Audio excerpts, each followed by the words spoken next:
जीवन एक दौड़ है, लेकिन एक दिन ये दौड़ समाप्त हो जाएगी। जीवन क्या है? जीवन एक दौड़ है, लेकिन एक दिन ये दौड़ जो है वो समाप्त हो जाएगी। और उसके बाद इस बात का निर्णय होगा कि आपने कैसा दौड़ा।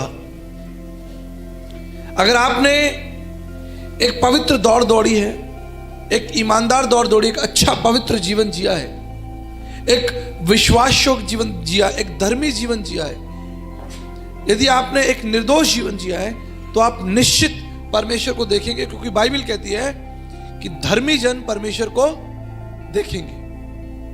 और यही हमारा इनाम है।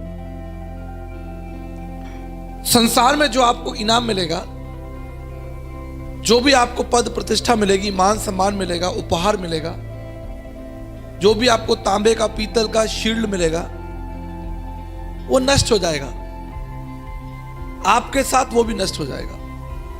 मैं एक व्यक्ति के घर में गया जो बहुत पढ़ा लिखा व्यक्ति था। उसके पास बहुत सारे बड़े बड़े कप और इनाम और पता नहीं कितने बड़े बड़े सर्टिफिकेट थे, लेकिन दुर्भाग्य वो संसार में ही नहीं था, वो मर गया था। जब वो मर गया तो दीवार पर लगाए हुए उसके जो भी इनाम थे, जो भी प्रशंसा पत्र थे, जो भी उसकी महिमा तारीफ के जो पत्र थे, वो सब धूमिल है, क्योंकि वो व्यक्ति संसार में नहीं है। जो व्यक्ति संसार में नहीं है कि उसकी योग्यता है, उसका जो कंट्रीब्यूशन है, उसका क्या लाभ? चला गया संसार से।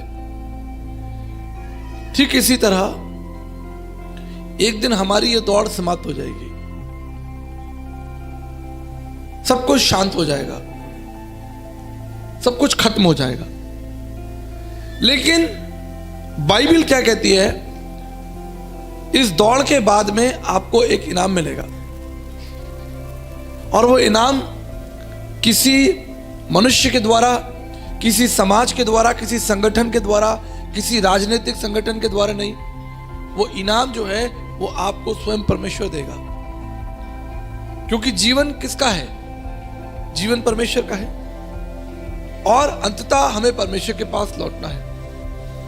तो जब हमें परमेश्वर के पास लौटना है, तो हमें इस बात को देखना है कि हम ऐसी दौड़ दौड़े जो परमेश्वर को ग्रहण योग्य हो। आप एक ऐसी दौड़ दौड़े जो परमेश्वर को ग्रहण योग्य हो। आप मनुष्य को दिखाने के लिए, समाज को दिखाने के लिए, संगठन को दिखाने के लिए, या किसी भी प्रकार के दूसरे लोगों को दिखाने के लिए मत दौड़िए। ऐसा जीवन मत जिए जो परमेश्वर की दृष्टि में पवित्र ना हो, परमेश्वर की दृष्टि में अच्छा ना हो, परमेश्वर की दृष्टि में धर्मी ना हो, परमेश्वर की दृष्टि में आप निर्दोष ना हो। क्योंकि अंततः आपको इनाम कौन देगा? अंततः आपको इनाम कौन देगा? परमेश्वर देगा। यीशु मसीह आपको इनाम देगा। इसलिए पौलुस आपको प्रेरित करता है आपके जीवन के बारे में। जीवन के जो दिन हैं वो बढ़ रहे हैं कि घट रहे हैं?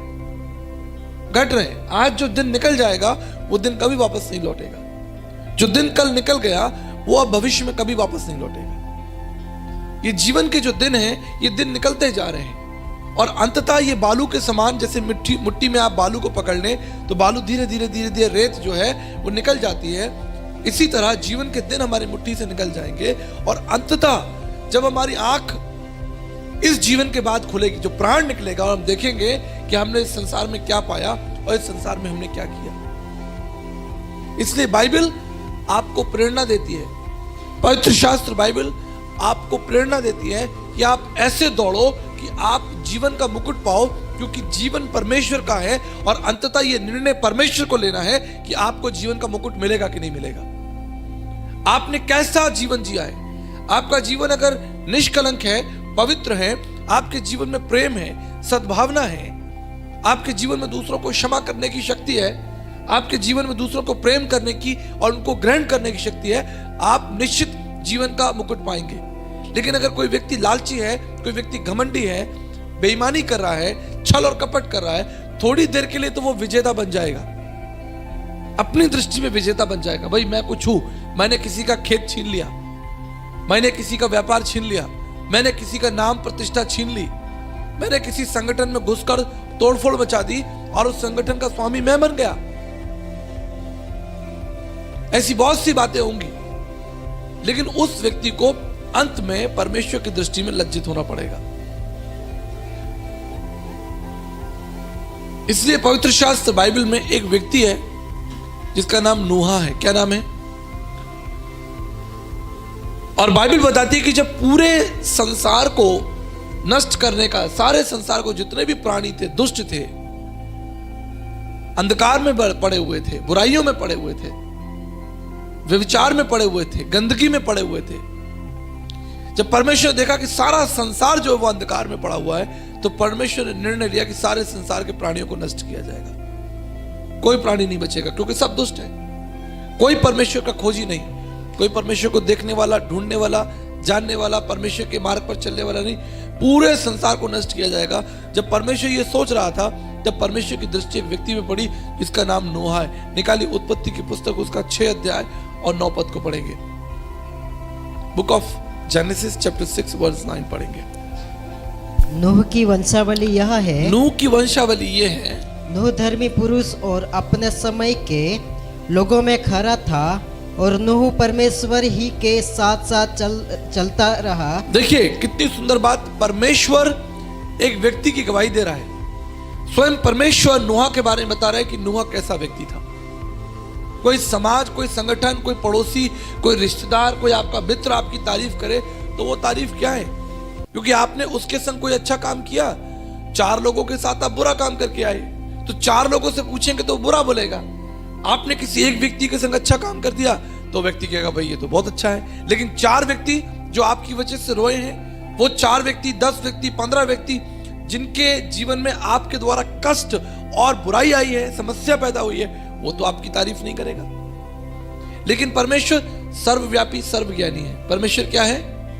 सर्वव्यापी, सर्वज्ञानी है। आप किस कोने में कहां क्या कर रहे हैं ये परमेश्वर को मालूम है। आप किसके संग छल कपट कर रहे हैं, किसके संग बुराइयां कर रहे हैं, किसकी निंदा कर रहे हैं। अगर वो व्यक्ति वहां पर नहीं है जिसकी आप निंदा कर रहे हैं, वो व्यक्ति वहां पर नहीं है, आप दूसरे से व्यक्ति से उसकी निंदा कर रहे हैं, परमेश्वर तो देख रहा है, क्योंकि वो सर्वव्यापी है। और बंद कमरे में बैठकर आप कोई बुराई, कोई योजना बना रहे हैं, तो बाहर के लोगों को तो पता ही नहीं, क्योंकि आप बंद कमरे में बैठकर 4 लोग बुराई की योजना बना रहे हैं। लेकिन परमेश्वर तो सर्वज्ञानी है, उसको मालूम है कि आप बंद कमरे में क्या बात करें, क्योंकि वो सर्वव्यापी है, सर्वज्ञानी है। और जो सर्वव्यापी है और सर्वज्ञानी है, उससे कोई बात छिप नहीं सकती। उससे कोई बात छिप सकती है?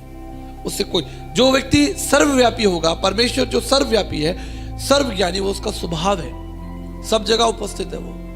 आप जंगल में चले जाए, आपका मोबाइल का टावर नहीं, लेकिन परमेश्वर वहां पर है। पहाड़ पर चले जाए, कोई प्राणी वहां पर ना हो, परमेश्वर वहां पर है। परमेश्वर सर्वव्यापी है, सर्वज्ञानी है। और ये सर्वव्यापी, सर्वज्ञानी परमेश्वर एक व्यक्ति के बारे में गवाही दे रहा है, और वो कह रहा है कि एक धर्मी व्यक्ति है। अब जानते हैं धर्मी कौन है? धर्मी व्यक्ति वो है जिसका संबंध परमेश्वर से अच्छा हो, सीधा हो, जिससे परमेश्वर की बातचीत होती हो। क्योंकि परमेश्वर क्या है? जीवित परमेश्वर है। परमेश्वर क्या है? तो जीवित है, तो बातचीत होगी ना। 2 लोग फोन पर बात कर रहे हैं, एक बोल रहा है, दूसरा नहीं बोल रहा, तो नहीं चलेगा। आप बोलेंगे हेलो, तो सामने वाला भी बोलेगा हेलो। दोनों जीवित होने चाहिए ना, तभी तो बात होगी।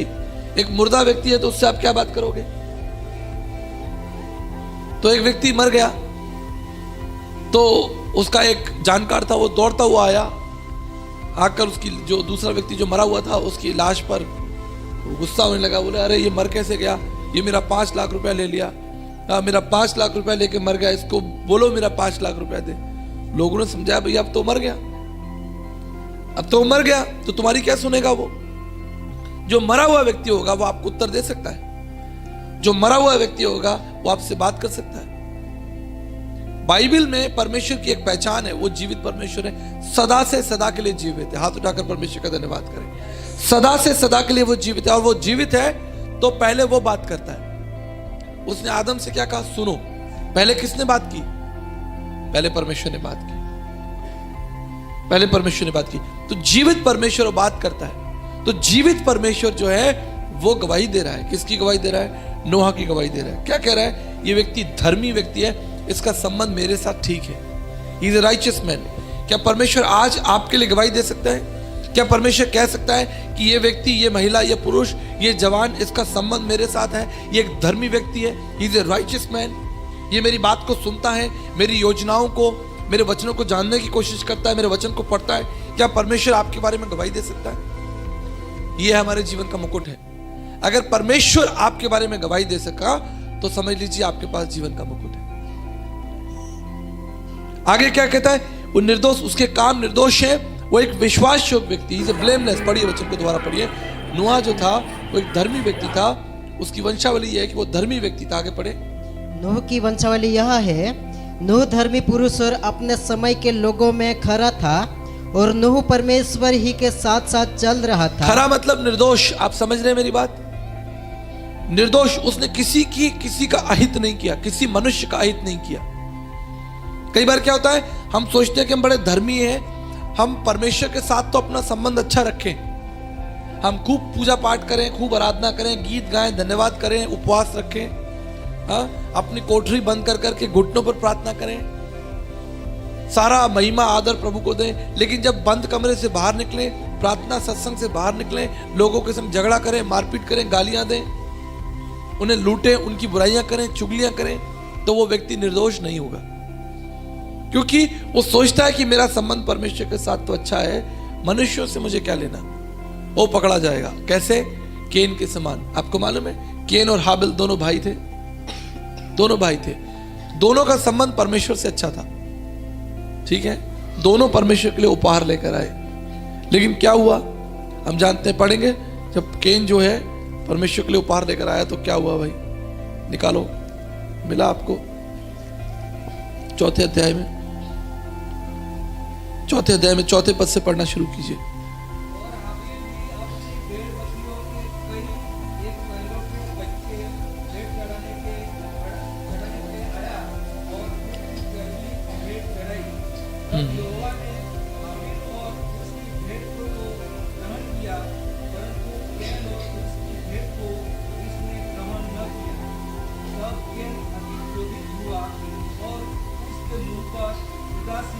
देखिए, दो सगे भाई थे, केन और हाबिल, और ये दोनों परमेश्वर के पास उपहार लेकर आए, क्योंकि माता पिता ने इनको सिखाया था कि परमेश्वर के साथ चलना है। आदम और हव्वा ने सिखाया कि अपना पैलोठा लेकर, अपना उपहार लेकर परमेश्वर के पास जाओ। अच्छी बात है, परमेश्वर को भेंट चढ़ा रहे हैं, परमेश्वर को उपहार दे रहे हैं, दंडवत कर रहे हैं, उसके गीत गा रहे हैं, बहुत अच्छी बात है। लेकिन परमेश्वर ने हाबिल की प्रार्थना को, उसके उपहार को स्वीकार कर लिया, उसकी भेंट को ग्रहण कर लिया। लेकिन परमेश्वर ने केन की, जो उसका भाई था, केन की प्रार्थना को और उसके उपहार को ग्रहण नहीं किया। आप जानते हैं क्यों? इसमें क्या बुराई थी? वो तो परमेश्वर के लिए उपहार लेकर आया था ना, तो परमेश्वर को ले लेना चाहिए था। लेकिन परमेश्वर ने उस उपहार को क्यों अस्वीकार कर दिया? क्योंकि केन का संबंध अपने भाई से अच्छा नहीं था, वो अपने भाई के साथ खरा नहीं था, अपने भाई के प्रति उसके मन में प्रेम नहीं था, और इसलिए परमेश्वर ने उसके उपहार को, उसकी आराधना को स्वीकार नहीं किया, उसकी भेंट को स्वीकार नहीं किया। इस रहस्य को समझ लीजिए। कई बार कई लोग होते हैं, सोचते हैं कि भैया हम तो मंदिर जाएंगे, गुरुद्वारा जाएंगे, चर्च जाएंगे, सत्संग में जाएंगे, प्रार्थना में जाएंगे, हाँ पहाड़ पर जाएंगे, जंगल में जाएंगे, उस परमेश्वर की आराधना करेंगे, उसके लिए यज्ञ करेंगे, उसके लिए हम उपहार चढ़ाएंगे, भेंट चढ़ाएंगे। लेकिन याद रखिए, बाइबल क्या कहती है?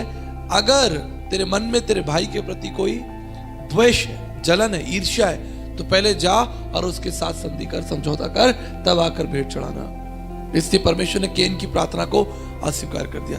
आप में से कोई चाहता है कि मेरी प्रार्थना और मेरा भेंट अस्वीकार कर दिया जाए? कोई ऐसा है? कोई नहीं चाहता। सब चाहते हैं कि हमारी प्रार्थनाएं और हमारे भेंट जो हैं वो परमेश्वर को स्वीकार हो। लेकिन अगर आप चाहते हैं कि परमेश्वर को आपकी भेंट स्वीकार हो, तो इसके लिए आपको क्या करना पड़ेगा? इसके लिए आपको निर्दोष होना पड़ेगा। और निर्दोष होने का मतलब है कि आप अपने मित्र, पड़ोसी, समाज और लोगों के साथ जब आप खड़े होंगे, जब आपका संबंध केवल परमेश्वर के साथ नहीं, लोगों के साथ भी अच्छा होगा, तो आप निश्चित रूप में परमेश्वर की दृष्टि में क्या होंगे? निर्दोष होंगे। और आगे लिखा है विश्वास योग्य। नूह जो क्या है परमेश्वर की दृष्टि में? क्या है? विश्वास। इसको समझ लीजिए, संदर्भ को, इस बात को समझ लीजिए कि नूह विश्वास योग्य कैसे है। देखिए, हमारा विश्वास किसी व्यक्ति में कैसे बढ़ता है? हमने उसे कोई काम दिया, हमने उसे कोई जिम्मेदारी दी, उसने वो काम कर दिया, तो हमारे मन में उसके प्रति एक प्रेम, एक भाव, एक सद्भाव पैदा हो गया कि ये व्यक्ति अच्छा व्यक्ति है। आपने दोबारा उसे कोई काम दिया, उसने उस काम को कर दिया। तो आपको विश्वास हो गया कि यह व्यक्ति विश्वास योग्य है, ये एक अच्छा व्यक्ति, खरा व्यक्ति, आप इस पर विश्वास कर सकते हैं। लेकिन आपने किसी व्यक्ति को कोई काम दिया, कोई जिम्मेदारी दी, और उसने वो काम और वो जिम्मेदारी पूरी नहीं की, देख के मुंह बना के चला गया, या आलस में, नींद में, या किसी और दूसरे कारण से उसने उस काम को पूरा नहीं किया जो जरूरी था, तो आप कहेंगे ये व्यक्ति विश्वास योग्य। आपने किसी को 100 रुपए दिए, बोले भैया ये 100 रुपए उसको, आप गांव में जा रहे हो उसको दे देना, उसका पैसा, जाओ आप जा रहे हो उधर ही जा रहे हो, कोई बात नहीं है, पैसा दे उसको, रास्ते में मिलेगा, दे देना। आपने दूसरे दिन पता किया कि वो व्यक्ति भी गायब, 100 रुपया भी गायब, तो क्या वो व्यक्ति विश्वास योग्य है? क्या अगली बार आप उसे 500 रुपया देंगे कि भैया उस व्यक्ति को जाकर ये काम जरा कर देना? आप कहेंगे ये तो 100 रुपए में विश्वास योग्य नहीं है, तो 500 रुपए में क्या विश्वास होगा? तो नोहा परमेश्वर की दृष्टि में कैसे विश्वास हो गया? रातों रात तो नहीं हुआ, अचानक तो नहीं हुआ। प्रभु ने उसको इतनी बड़ी जिम्मेदारी दी, कितनी बड़ी जिम्मेदारी प्रभु ने दे दी। बोला एक जहाज बनाओ और अपने परिवार के साथ और जीव जंतुओं के साथ उस जहाज में जाना। कितनी बड़ी जिम्मेदारी परमेश्वर ने नोहा को दी है। ये इसलिए हुआ होगा कि इतिहास में, यानी पहले नोहा जो होगा वो परमेश्वर के तक विश्वास योग्य रहा होगा। कम से कम 20 बार, 50 बार या 100 बार उसने परमेश्वर की विश्वास योग्यता में वो खरा ठहरा होगा। इसलिए उस प्रभु को विश्वास है कि मैं इस व्यक्ति को अगर कोई जिम्मेदारी दूंगा, कोई काम दूंगा, तो ये काम हो जाएगा। और काम भी कोई छोटा मोटा नहीं था, काम बहुत बड़ा काम था। एक जहाज बनाना है, और वो जहाज उसके हित के लिए था कि वो और उसका परिवार बच जाएगा। संसार को प्रभु ने त्याग दिया, लेकिन नूह को परमेश्वर ने अपनी दृष्टि में माना कि ये व्यक्ति धर्मी है, विश्वास योग्य, खरा है। पूरे संसार को त्यागना पड़ा, सिर्फ एक व्यक्ति जो था वो परमेश्वर की दृष्टि में खरा था। और आप जानते हैं उस एक व्यक्ति के द्वारा, नूह और उसके पुत्रों के द्वारा, परमेश्वर ने इस पृथ्वी पर जीवन को वापस लौटाया। इसलिए आप नूह की संतान हैं। आप जितने लोग यहाँ बैठे हैं, आप नूह की वंशावली के, नूह के लोग हैं। आप नूह के द्वारा, और उसके पुत्र थे शेम, हेम और यापेत, 3 पुत्र थे। सारी सृष्टि तो मर गई थी, लेकिन आगे चलकर शेम, हेम और यापेत के पुत्रों के द्वारा संसार दोबारा अस्तित्व में आया। और हम सब जो है वो कौन है? हम सब जो है वो नूह की संतान, उसके बेटे और बेटियां। क्यों? उसकी विश्वास योग्यता के द्वारा। उसने विश्वास किया, एक व्यक्ति ने परमेश्वर पर विश्वास किया, एक व्यक्ति खरा निकला, एक व्यक्ति धर्मी निकला, और परमेश्वर ने उसके हाथ में जीवन की बागडोर दे दी। कह रहा मैं तुम्हारे द्वारा संसार को फिर से रिस्टोर करूंगा, फिर से बनाऊंगा। यह है इनाम, जिसके बारे में पौलुस कह रहा है कि दौड़ में सब दौड़ते हैं, लेकिन इनाम एक पाता है। इसलिए तुम ऐसा दौड़ो कि तुमको वो इनाम मिले।